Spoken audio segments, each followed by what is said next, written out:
Johanna Moreira, qué gusto verla. ¿Por dónde anda?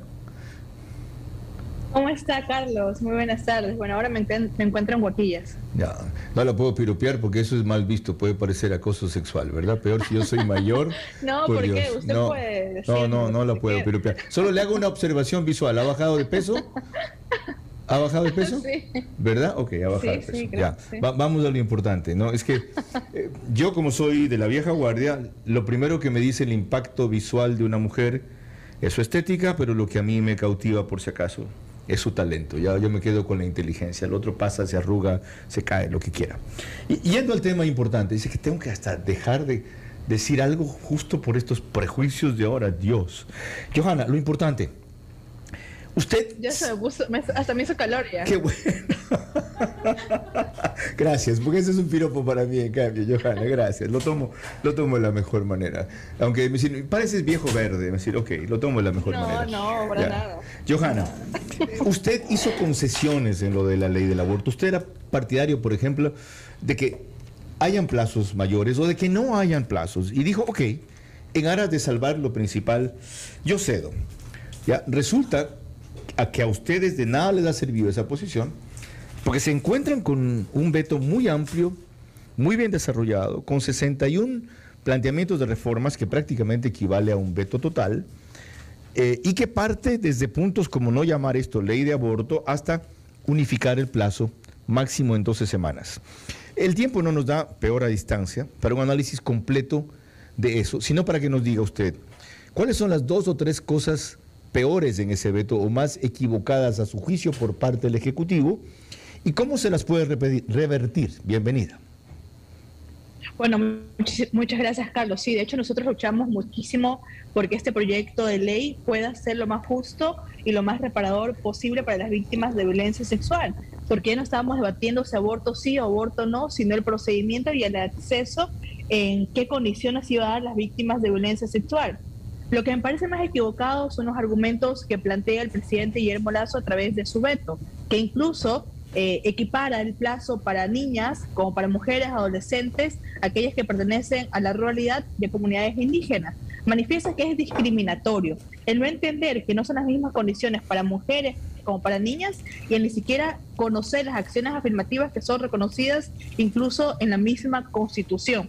¿Por qué pedíamos un plazo más amplio para niñas? Específicamente porque las niñas no se dan cuenta que están embarazadas en el primer trimestre, incluso a principios del segundo trimestre. Una posibilidad de que puedan tener un acceso a tomar una decisión, incluso cuando no corre riesgo su vida, pero sí un plazo en el que le permita tener acceso. ¿Sabe qué? Eso a la gente urbana le cuesta trabajo entender. A la gente urbana le cuesta trabajo entender que en la ruralidad pueda ser cierto lo que usted dice que pasa, y pasa. Es decir, que no se den cuenta, o a veces dándose cuenta, no entiendan la gravedad y la importancia de estar embarazada producto de una violación sin haberlo deseado. Ok, ese es un punto. Dígame otro, aparte de que usted destaca que esto era para normar el procedimiento y el acceso, no para rebatir la necesidad. ¿Cuál sería un segundo punto? Los requisitos. Nosotros exigíamos una denuncia, sí, pero el peso de la denuncia no recaía sobre la víctima, sino en el Ministerio de Salud Pública, en la institución como tal, para que ambas instituciones, tanto Fiscalía como Ministerio de Salud Pública, puedan articular. Por ejemplo, una víctima de violencia sexual iba a acceder a un hospital y eran los encargados del hospital quienes debían colocar a través de un formulario toda esa información de la víctima, porque iban a tener un equipo multidisciplinario que iban a hacer esta introducción. Okay. Por lo tanto, esa información iba a constituir como una noticia del delito que tiene el mismo peso que una denuncia y la misma obligación por parte de la Fiscalía de investigar. Esto es importante. Un segundito, a ver si entiendo bien, Johanna. El mecanismo que ustedes proponían era que cuando la persona iba a requerir atención médica a una entidad de servicio público o privado, no importa cuál fuera, y contara o demostrara cualquiera de las dos cosas, que había sido objeto de una violación, eso se registrara y ese registro ya fuera como una noticia crímenes y que constituyera la denuncia, que no tenga que ir ella a la Fiscalía además a denunciar. Y lo que el Ejecutivo propone ahora es que vaya además a denunciar. Que la víctima vaya primero a la Fiscalía a contar su historia, a recibir obviamente el procedimiento por parte del perito y que luego tenga que dirigirse a un centro de salud para nuevamente va a tener que contar su historia porque el médico va a tener que saber qué qué pasó y va a tener que hacer nuevamente el examen, la valoración, para luego prepararla para una interrupción. Esta palabra que usted menciona, eso lo prohíbe. El artículo dice eso, que vaya primero a la fiscalía, Johanna, ¿dice así?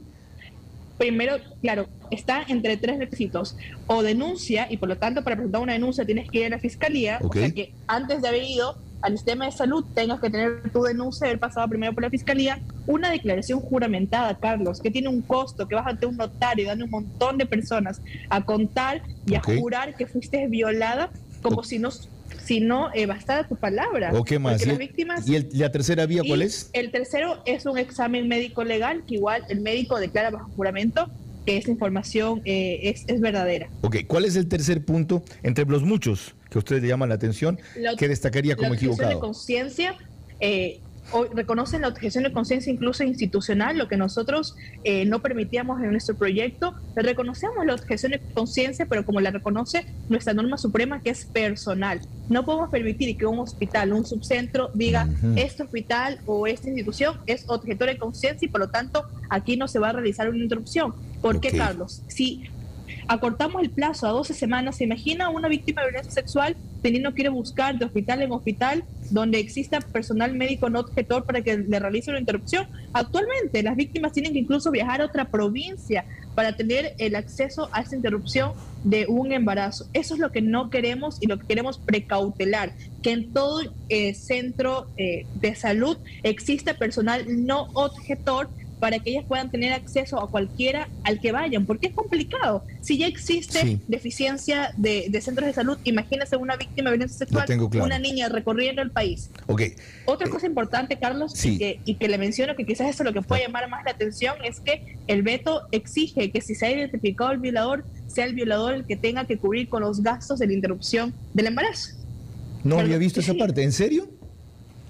Eso obviamente es un procedimiento de repetición que ejerce sobre el violador, pero lo mínimo que la víctima le importa en ese momento es que sea el violador el que tenga que hacerlo. O cuando hablamos del consentimiento, el procedimiento que tenga que ser por representante legal, cuando desconocen que más del 50% de las víctimas son violadas por su padre, por su tío, por su abuelo, y que incluso, lastimosamente, son las madres quienes protegen a estos violadores. Por eso nosotros colocábamos en nuestro proyecto que el consentimiento lo puede dar la víctima. Obviamente debe ser un consentimiento informado, pero ¿cómo una niña va a tener que ir a decir a su papá, oye papá, después de haber violado necesito que me des el permiso para realizar una interrupción del embarazo? Eso es lo que no entiende el gobierno. Además de que parece que la sanción más importante al violador es que pague lo que costó el aborto en vez de que sufra las consecuencias de semejante cosa. De lo que usted ve y ha sondeado inicialmente, y de lo que yo también creo, les va a hacer resultar fácil reunir los 92 votos. Ojalá los asambleístas entiendan que ya es tratar de salvar el procedimiento y poder darles un proceso digno y no revictimizante a las víctimas. Más allá de estar a favor o no del aborto, yo sé, por ejemplo, lo que usted no le está, pero por ejemplo dice, si la víctima va a tener el acceso a la interrupción, que por lo menos lo haga en condiciones dignas y no lo hagamos en un trato inhumano, y eso espero que los asambleístas puedan ponerse de lado y que, a pesar de no estar de acuerdo quizás con este proyecto de ley que fue aprobado por la Asamblea Nacional, que ahora fue votado por el presidente, entiendan que lo que el presidente pretende hacer con su veto es inhumano y que deberíamos ponernos de ese lado. Sin embargo, Carlos, estamos analizando este veto por parte del presidente porque el comunicado que vimos y lo que hemos podido revisar del articulado, que de hecho parece un veto total porque objeta 61 es el equivalente de 63 artículos, incluso objeta los considerandos, que por primera vez de la historia se ve que un presidente objeta los considerandos de un proyecto de ley. Sin embargo, si él topa temas de inconstitucionalidad o de vicios, la Asamblea no es la pertinente para conocerlos y tendríamos que remitirlos a la Corte Constitucional. Le agradezco por su tiempo. Porque si no sería un veto por inconstitucionalidad. Entonces, eso tenemos que ver. Gisela Buendía se muere de ganas de preguntar, pero le dije que lo dejemos para cuando usted pueda venir. Hasta una sola vez en la cabina. Avísenos con tiempo o nosotros le decimos con tiempo cuándo puede recorrer.